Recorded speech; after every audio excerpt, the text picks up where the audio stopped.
Keling itu hitam ya apa sih? Bener, hitam. Hitam ya? Iya. Hitam. Cuman ya mungkin ada beberapa budaya ya, tapi itu udahlah. Cuman ya dia juga, tapi akhirnya pada akhirnya dia jadi followers aku yang dulu dia. Iya, kepo pasti dia kan. Karena aku ditegur langsung, Bang. Oh gitu, maksudnya langsung gimana? Ketemuan gitu? Atau telepon? Jadi gini ya, sorry nih ya, jadi ceritanya nih, waktu itu aku ada tawaran Net TV nih, yang Paradise, maksudnya jalan-jalan di Sumatera Utara. Aku ditunjuk lah sebagai talentnya di situ.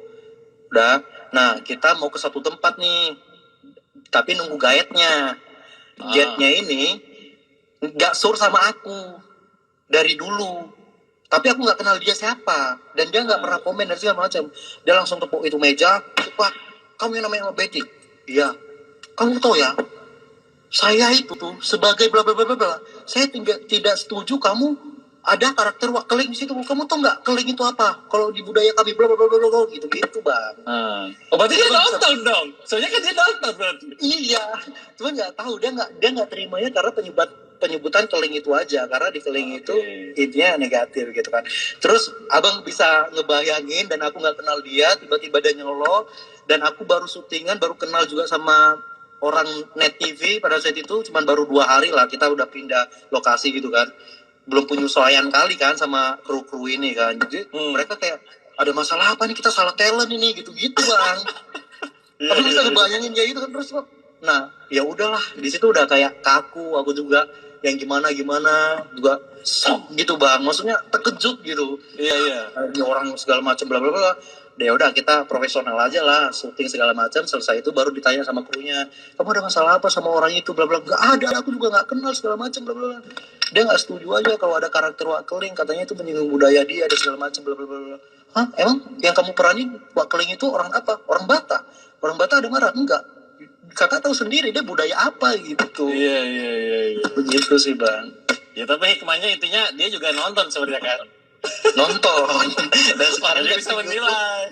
Dan sekarang dia bikin YouTube cerita rakyat juga, seperti gitu. Ya 11-12 seperti Mak Betty gitu, cerita-cerita yang relate sama gitu kehidupan. Iya, memang begitulah orang-orang yang sering begitu. Terus kalau misalkan dapat karakter kayak gitunya, itu inspirasinya dari mana? Selain dari bukan karakter ya, konten-konten kreatif itu loh, dari segi sekarang kan timnya berapa orang sih timnya Bang? Kalau aku tim 5 Bang. Serius? Tim YouTube itu doang? Ini lumayan banyak Bang, dulu kami 3. Gila, 3 mah dikit atuh. Dikit Bang. Dulu kami 3, ini 5 sekarang. Nah, ini kalau awal-awal yang kali ini Bang ya, kalau lagi pas naik-naiknya, Bang tahu berapa? Cuman 2 Bang. Berarti lu sama siapa? Ada orang itu ya? Enggak, lain-lain dari aku ya. Maksudnya manajer sama kameramen udah, dan aku.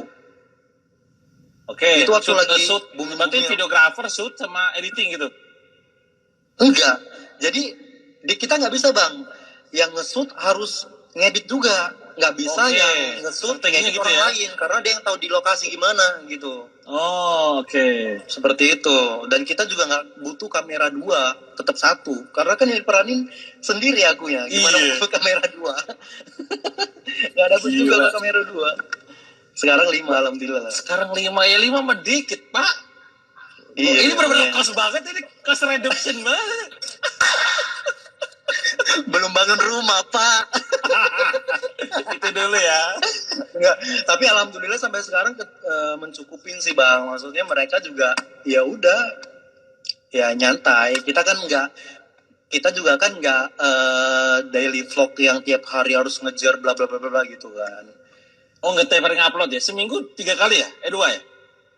3. Seminggu 2 kali, kadang 3, kejar 3 gitu. Oke, satu kali video biasanya berapa lama syuting? Dengan ganti-ganti karakter gitu kan? Iya, kalau nge-tag sendiri itu sampai 2 hari Bang. Itu paling 2 hari. Paling ini berapa jam seharian? Berapa jam? Kalau kita dari jam 11 sampai jam 6. Dan itu yang 2 hari itu menurutku paling sedikit. Biasa kita makan 3 hari. Kalau udah 4 hari yang 5 hari itu udah udah parah tuh cerita gitu. Tergantung cerita sih sebenarnya, tapi kebanyakan kita 2 hari clear gitu. Nah pertanyaannya adalah yang bikin cerita siapa bang? Lu sendiri atau ada orang lain? Awal-awalnya aku bang, tapi sekarang aku udah minta bantuan sama anak stand up komedi karena ya alhamdulillah banyak iklan kan, aku nggak sanggup Kolaborasi lah bikin ya. itu semua gitu kan. Iya ya, bagi tugas Tapi lah. harus ada ACC dari aku juga, aku cek juga gitu. Oh berarti dia yang bikin terus nanti di ACC gitu ya? Di ACC nanti eksekusi dong. Disaing gue gitu kan? Harus dedilan lah gitu. Seperti itu sih. Karena nggak bisa bang, kepalaku mikir. Kalau dulu bang, bayangin nih bang, dulu ya. Dulu itu biasa kita karena untuk lokasi sendiri ini nggak di Binjai bang. Itu di Langkat, makan waktu 45 menit ke sana. Dari tempat Gitu. sekarang itu, dari tempat rumahmu itu. Dari sekarang ini di rumah sini sampai ke lokasinya Betty itu, yang di 45 sawit-sawit itu 45 menit. Nah, lumayan makan waktu juga sih kalau dibilang kan.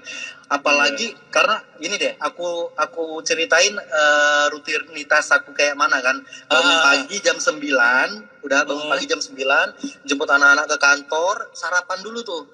Sarapan dulu, habis itu ke lokasi, ya jatuhnya jam 11, makanya itu dari jam 11 sampai jam 6 sore gitu. Tiap hari tuh kayak gitu.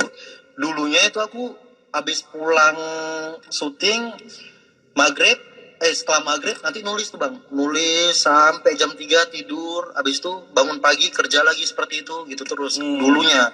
Tapi sekarang alhamdulillah udah ada konsultan komedi kan, udah dibantuin, ya udah aman, udah nyantai gitu. Dia kalau ada iklan, ada konten aku kasih, cuman aku nyisip dikit-dikit aja gitu.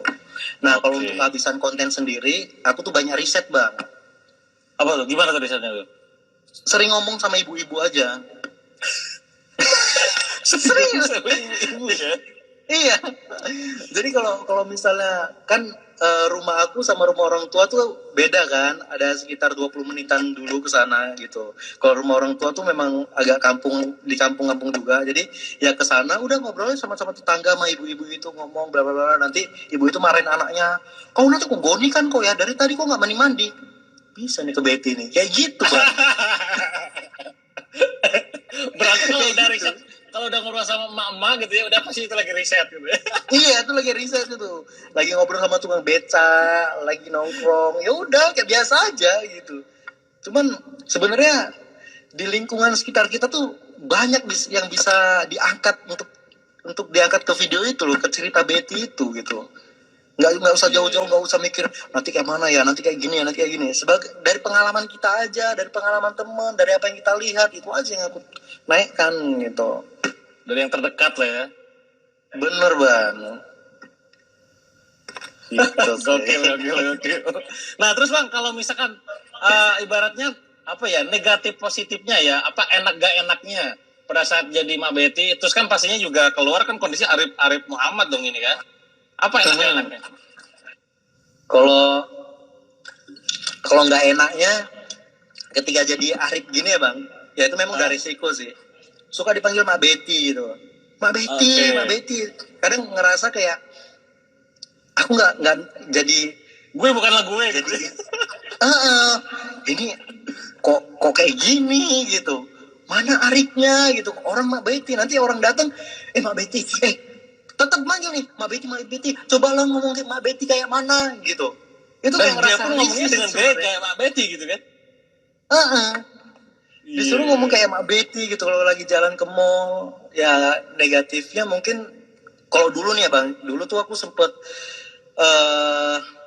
banyak orang yang bilang yang banci lah, yang gimana lah, yang menyembarakan LGBT dan segala macem gitu-gitu. Kayak waduh gimana gitu. Bahkan ada yang ngomong kayak gitu juga ya. Ini ada. Dulu juga mama aku sempat nggak setuju kan bang. Nggak setuju karena ya siapa anaknya siapa sih yang mau pakai jilbab, pakai wig yang gitu-gitu kan. Tapi alhamdulillah sini kesini ya udah ada penghasilannya, aku juga ada ngejelasin kalau ini adalah pertunjukan seni di mana satu orang bisa meranin berapa karakter. Arif tetap Arif yang dulu gitu kan. Maksudnya ya ini tuh kayak sketsa pertunjukan seni gitu. Di mana satu orang bisa jadi 15 karakter, bisa jadi cewek, cowok, bagaimana gitu. Di Indonesia ada nggak sih yang kayak gitu lagi, Bang? YouTube.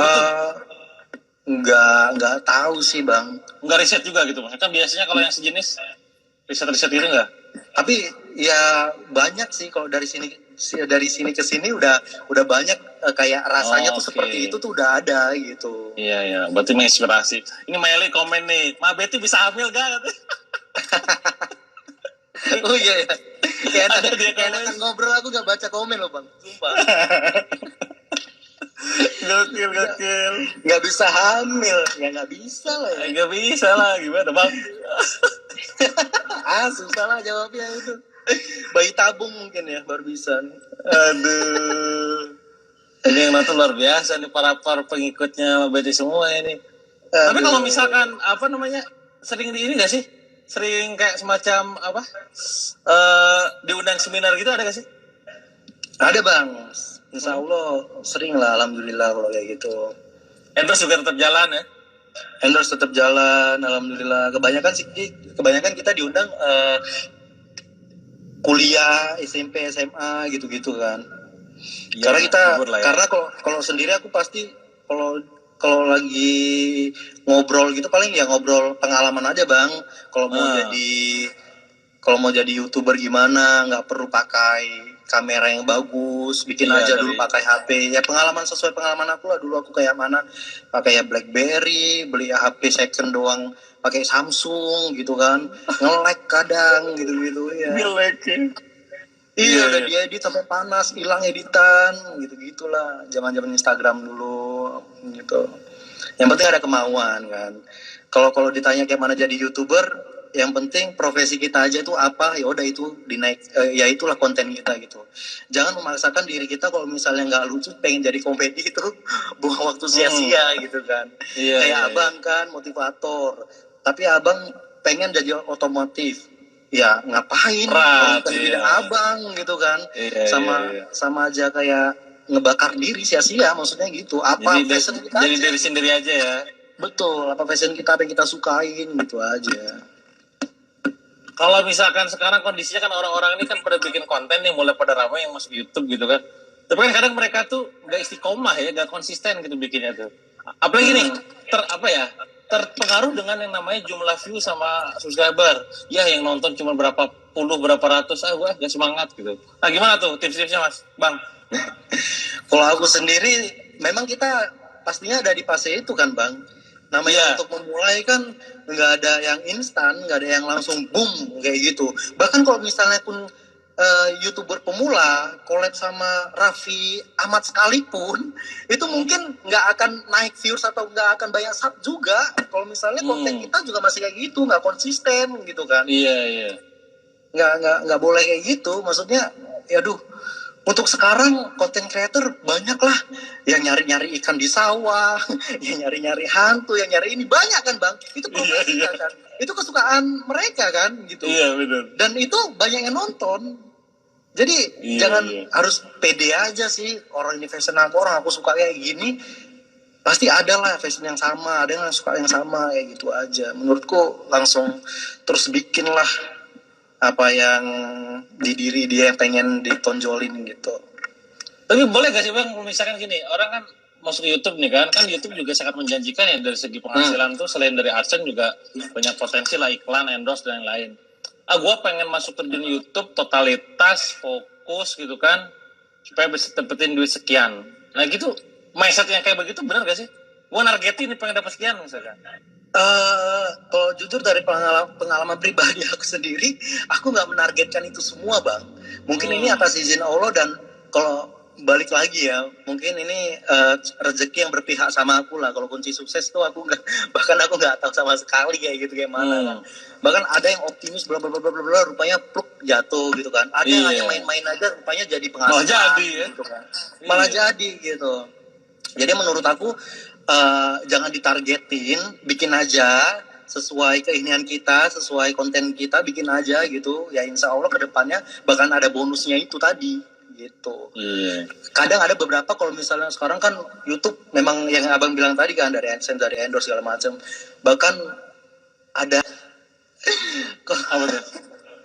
agak lucu sih maksudnya ada di mana orang tua yang memaksa anaknya menjadi konten creator gitu kan. Ayo sedangkan anaknya itu masih nggak mau apa sih mama segala macam, sampai si orang tuanya juga minta saran dan aku untuk nge-create dia, untuk megang dia gitu. Bahkan anaknya sendiri juga nggak mau gitu.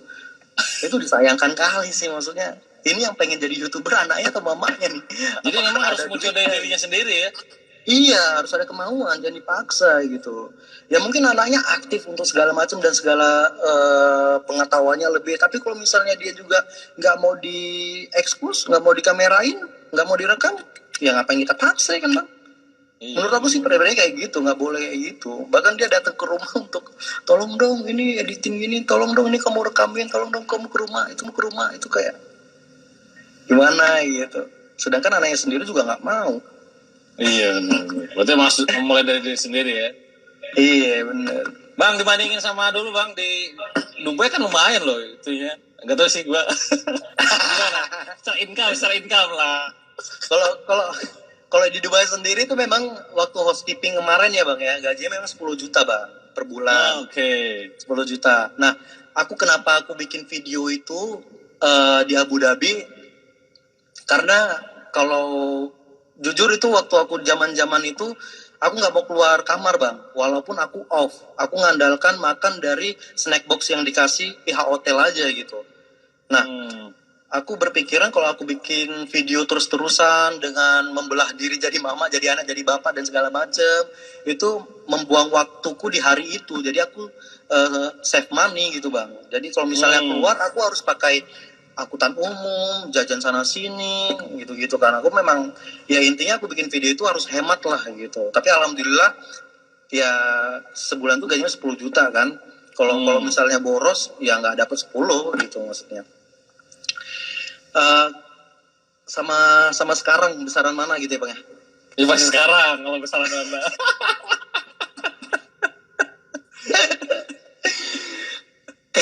dulu juga aku sempet dijauhin dari teman-teman tuh bang di Abu Dhabi bang. Agak sedih juga sih ceritanya.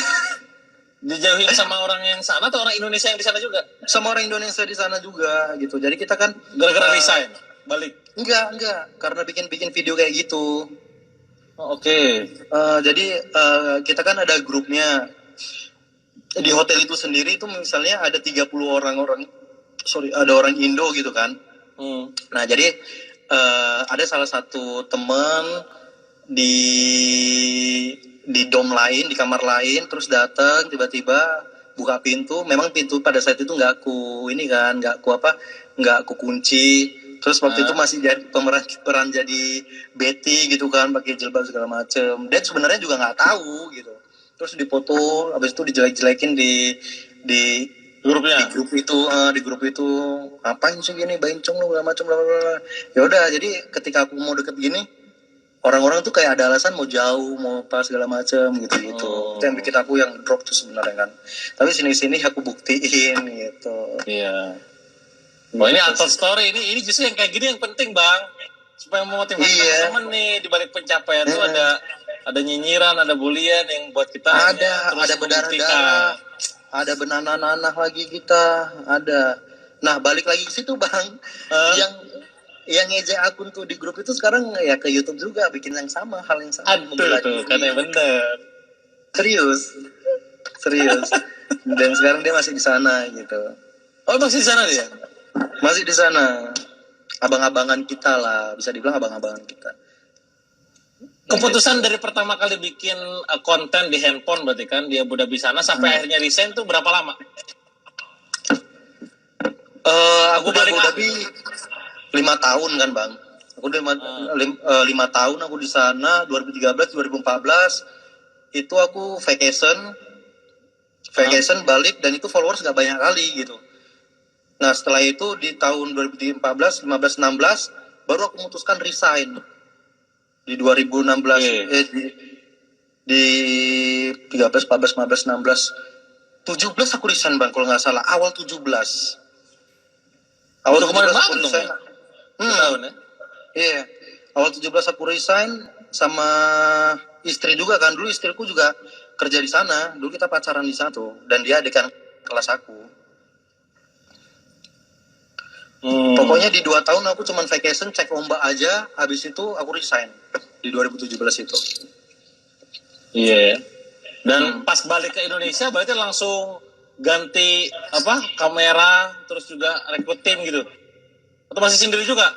Masih sendiri dibantuin. Karena waktu di Abu Dhabi aku sama pacarku doang. Yang sekarang istri sama si Dita. Oke. Itu si Dita yang ngerekamin. Kalau di luar ya, kalau di luar kamar, karena mes kita sendiri cewek nggak boleh masuk. Begitu juga ya? Sebaliknya. Terpisah. Tapi kalau di luar dia yang ngetek, dia yang ngambilin. Kalau di kamar aku pakai tripod yang pakai lazy pot yang kayak, tau nggak sih bang, yang di pentil-pentil gitu kayak tangan gitu. Itu aku jepit kemana-mana, terus udah ngomong aja di situ. Nah balik ke sini pun kami cuma berdua doang gitu. Cuman berdua, dia bantuin juga, dia ngambil, udah di Indo tuh, masih di Instagram.